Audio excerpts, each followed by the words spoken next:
Kiukweli kitu kikubwa ambacho najivunia tangu nianze kuongoza uwanja huu ni kukamilika kwa mradi wa maboresho na ukarabati wa kiwanja cha ndege Tabora.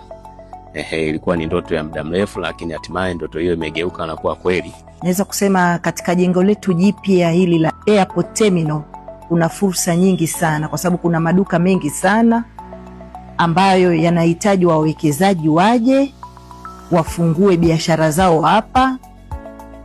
Maana airport imechangamka kulingana na kwamba kuna watu wengi ambao wanapita hapa, ambapo watakapokuwa wameweza kufungua hizo biashara, basi naamini wataweza kufanya biashara vizuri na kuweza kupata faida. Kama tunavyoona, kuwepo kwa jengo jipya inakuwa ni kivutio kwa wafanyabiashara mbalimbali wa ndani ya mkoa wa Tabora na nje ya mkoa wa Tabora kuja kuwekeza kwenye fursa mbalimbali, lakini pia vile vile inavutia mashirika mbalimbali ya ndege kuja kutoa huduma zao kwenye kiwanja cha ndege. Hali hiyo inapelekea uchumi wa mkoa kukua pamoja na uchumi wa taifa kwa ujumla. Jengo letu ni zuri, tumependelewa mkoa wetu. Kama mjasiriamali niliona fursa na nikaamua kuanzisha coffee shop katika jengo hili.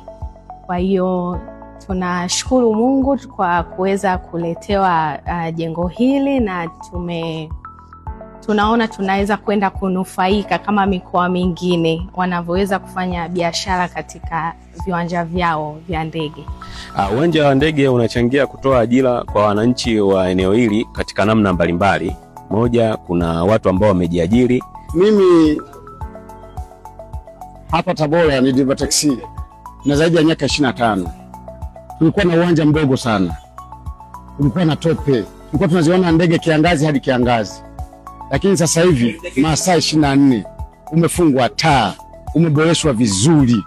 Jengo sasa la kisasa, tulikuwa na jengo la kuweka abiria 25 mpaka 30.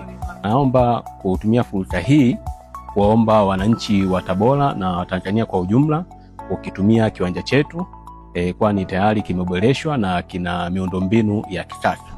Lakini pia vile vile natumia fursa hii kuendelea kuwaomba au kualika makampuni mbalimbali yanayotoa safari za ndege kuja katika kiwanja chetu cha Tabora na kuanza kutoa huduma ya usafiri wa ndege kwenda mikoa mbalimbali ya Tanzania na nje ya nchi.